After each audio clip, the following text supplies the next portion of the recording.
Welcome to let's learn with dedication. आज हम सीखने जा रहे हैं रेशियो एंड प्रोपोर्शन यानी अनुपात तथा समानुपात। आज के इस वीडियो में एग्जाम में आने वाले क्वेश्चन के साथ साथ क्वेश्चन में आने वाले बेसिक फैक्ट्स के भी बारे में सीखेंगे। चलिए फिर शुरू करते हैं। रेशियो एंड प्रोपोर्शन में कहीं पर भी ए अनुपात में बी लिखा है तो उसको हम ए बटा में बी लिख सकते हैं, और यदि कहीं पर भी ए बटा में बी लिखा है तो उसको हम ए अनुपात में बी लिख सकते हैं। ये बात को बिल्कुल ध्यान में रखने की ज़रूरत है। आगे ये सब सवाल में आएगा तो वहाँ पे हम इसका प्रयोग करेंगे। और दूसरा, यदि कहीं पर भी ए अनुपात में बी समानुपात सी अनुपात में डी, ये समानुपात का सिंबल होता है और समानुपात को हम बराबर से लिख सकते हैं। मतलब इसके जगह पे हम बराबर लिख सकते हैं, जैसे ए अनुपात में बी बराबर सी अनुपात में डी। और इसका समानुपात मतलब समान अनुपात दोनों का होता है, इसलिए इसको हम बराबर लिख सकते हैं।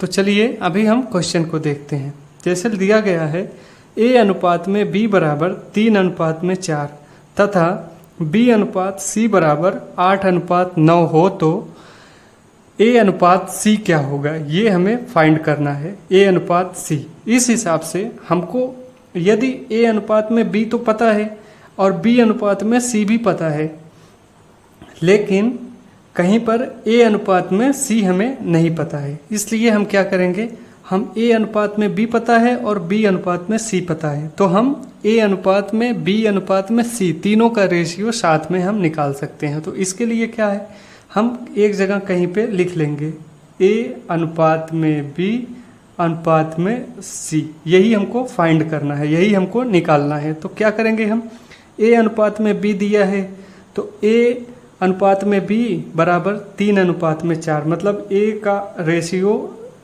3 है और बी का रेशियो 4 है।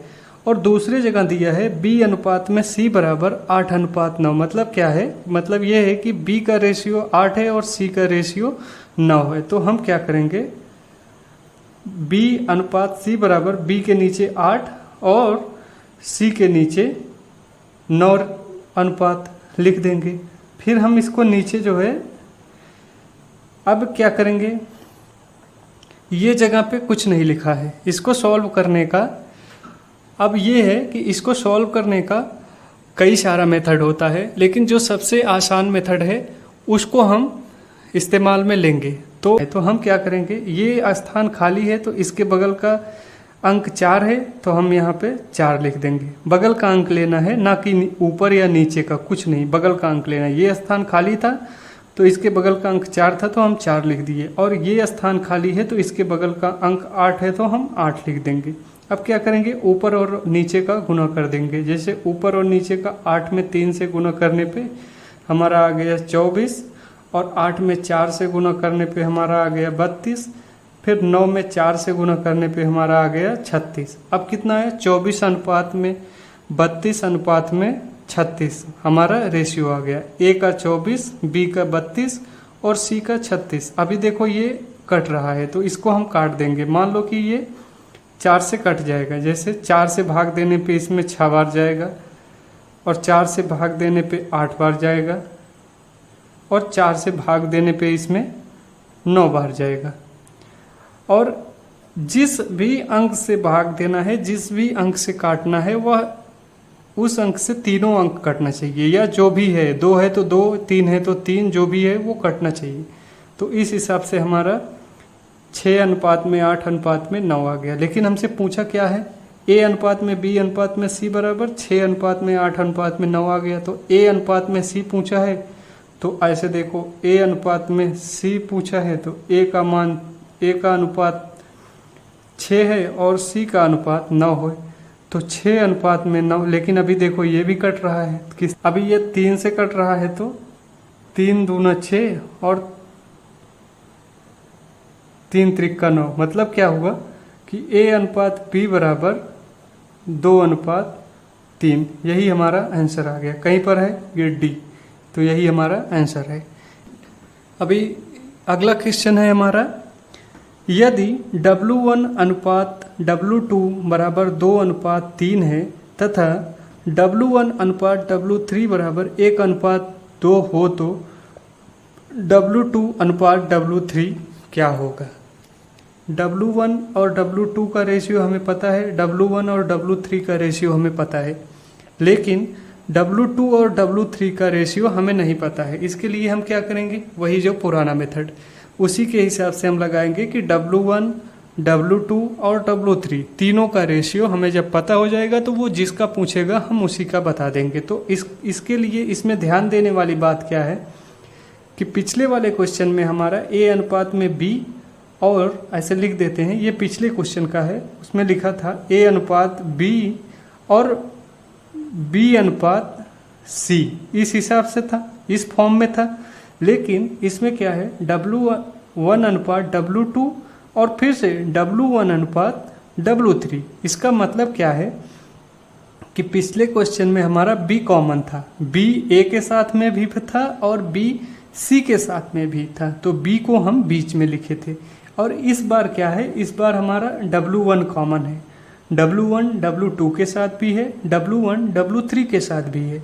तो अब हम क्या करेंगे, W1 को बीच में रखेंगे, क्यों, क्योंकि W1 जो है कॉमन है।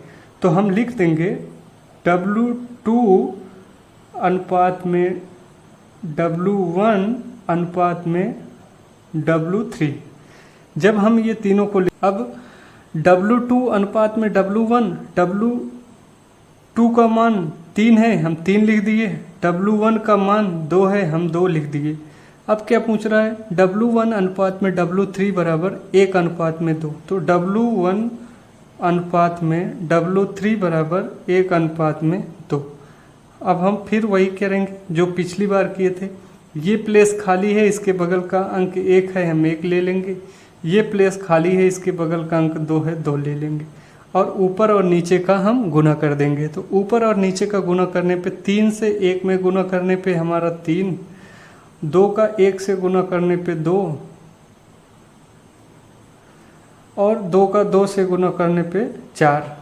तो पूछ क्या रहा है, W2 अनुपात W3 बराबर क्या है। W2 का मान 3 है और W3 का मान 4 है, तो यही हमारा आंसर हो गया। क्या, W2 अनुपात में W3 बराबर 3 अनुपात में 4, यही हमारा आंसर हो गया। कहाँ पे है W, ये A हमारा आंसर हो गया, A is the right answer. अभी अगला क्वेश्चन है हमारा, यदि A अनुपात में B बराबर 3 अनुपात में 4 तथा B अनुपात में C बराबर 4 अनुपात 7 हो तो A प्लस में B प्लस में C बटा में C बराबर क्या होगा। तो इसके लिए हम क्या करेंगे, जो पहले ही देखे हैं, अब हम A अनुपात B अनुपात C तीनों का रेशियो जब हमको पता हो जाएगा तो उसी हिसाब से हम कर लेंगे। तो हम लिख लेते हैं A अनुपात B अनुपात C, इसमें B हम बीच में रखेंगे, क्यों, क्योंकि B जो है वो कॉमन है, A के साथ भी है और B जो है C के साथ में भी है। तो B का A का रेशियो 3 है, हम 3 लिखेंगे, B का रेशियो 4 है, हम 4 लिखेंगे। अभी B का रेशियो 4 है, हम 4 लिखेंगे, और C का रेशियो 7 है, हम 7 लिखेंगे। इसमें देखने वाली बात यह है कि B का जो मान है ना, B का जो रेशियो है वो A के साथ भी 4 आ रहा है, और B का रेशियो जो C के साथ है वो उसके साथ भी 4 आ रहा है। तो जब B का रेशियो दोनों के साथ कॉमन है तो हम क्या करेंगे, वही हमारा रेशियो होगा, मतलब 3 अनुपात में 4 अनुपात में 7, यही हमारा रेशियो है। अभी देखने के लिए हम इसको देख सकते हैं, कैसे, वो ऐसे कि जैसे इसके बगल का अंक 4 है, हम 4 लिखेंगे, इसके बगल का अंक खाली है तो इसके बगल का अंक 4 है, 4 लिखेंगे। अभी देखो 4 से ये कट गया, 4 से ये कट गया और 4 से ये कट गया।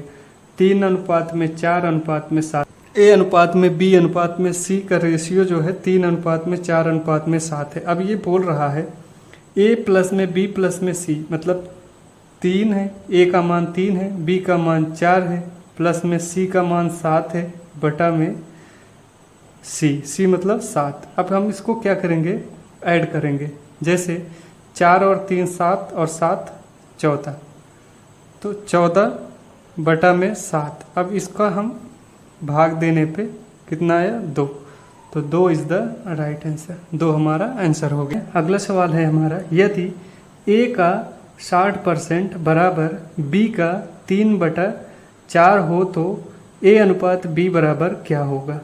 इसमें कुछ नहीं, क्वेश्चन जिस हिसाब से बोलेगा हम उसी तरीके से सॉल्व करते जाएंगे। जैसे ये बोल रहा है ए का, तो ए का क्या का मतलब होता है मैथ में कहीं पर भी लिखा है का, तो उसका मतलब क्या होता है गुना। मतलब ए का ए गुना में 60%, 60%, तो 60% परसेंट का मतलब क्या होता है बटा में 100। कहीं पर भी अगर दिया हुआ है, चाहे जहाँ भी, अगर 60 मतलब 10% दिया है, 10%, तो इसका मतलब क्या हुआ 10/100 हम लिख सकते हैं। यदि 1% दिया है तो 1/100 लिख सकते हैं। यदि 5% दिया है तो 5/100 हम लिख सकते हैं। ये परसेंट का मतलब ही होता है बटे में 100 बराबर ए का मतलब गुना, 60% मतलब 60/100। अब ये बोल रहा है बी का मतलब गुना 3/4 हो तो ए अनुपात बी क्या होगा। अब क्या करेंगे हम, ये कट रहा है किससे, 20 से कट रहा है, 20×3 60 और 20×5 100। अब और काटना है तो ये भी गुना में है और ये भी गुना में है, तो 3 से 3 कट गया। अब क्या बचा हमारे पास ए और यहाँ पे 5/5 बराबर b/4। अब क्या करेंगे हम, ए इधर है, अभी बी को जब हम पक्षांतर करेंगे, बी ऊपर गुणा में है, इधर आके भाग में हो जाएगा, मतलब ऊपर है नीचे आ जाएगा, मतलब गुणा में है भाग में हो जाएगा। तो a/b बराबर के इधर से जब हम बराबर के दूसरे तरफ ले जाएंगे तो जो भी अंक होता है वो पक्षांतर हो जाता है। अगर गुणा में है तो भाग में हो जाएगा, भाग में है तो गुणा में हो जाएगा, प्लस में है तो माइनस में हो जाएगा, और माइनस में है तो प्लस में हो जाएगा। ये हमेशा ये चीज़ हमें देखने को मिलेगा। अभी 5 इधर है, 5 को जब हम b को इधर लाए तो 5 को उधर ले जाएंगे, 5 को जब हम उधर ले जाएंगे तो 5 ऊपर चला जाएगा, इधर नीचे है, मतलब भाग में है, इधर गुणा में हो जाएगा। 4 जहाँ है वहीं पे रहेगा। हम पहले ही सीख चुके हैं कि कहीं पर a/b हो या a अनुपात में b हो, वो दोनों चीज़ हम a/b को a अनुपात b लिख सकते हैं, और 5/4 को हम 5:4 लिख सकते हैं। तो यानी कह सकते हैं a अनुपात b बराबर क्या होगा 5:4, मतलब d हमारा राइट आंसर हो गया। अभी अगला क्वेश्चन है हमारा, यदि a बराबर b का 4/5 है तथा b बराबर c का 5/2 हो तो a अनुपात c बराबर क्या होगा। अभी वही वाला देखेंगे हम, जो ये बोल रहा है उसी हिसाब से लिखेंगे। जैसे a बराबर b का मतलब गुना, b का 4/5 हो तथा b बराबर c का मतलब गुना 5/2 हो तो a अनुपात में c क्या होगा। अभी हम इसको देखो, a बराबर b का 4/5 है तो a अनुपात b क्या होगा। a इधर है, b को जब हम पक्षांतर करेंगे तो इधर गुना में है, इधर भाग में हो जाएगा, मतलब उधर ऊपर है तो इधर नीचे हो जाएगा, मतलब a/b बराबर 4/5। हम पहले से हमें पता है a/b हो या a अनुपात में b हो, दोनों चीज़ बराबर है, और 4/5 हो या 4:5 हो बराबर है। तो हमें a अनुपात में b बराबर 4:5 मिल गया। अब सेम वही b के साथ भी उसी तरीके से हम b और c का फाइंड कर लेंगे, b और c का खोज लेंगे। तो b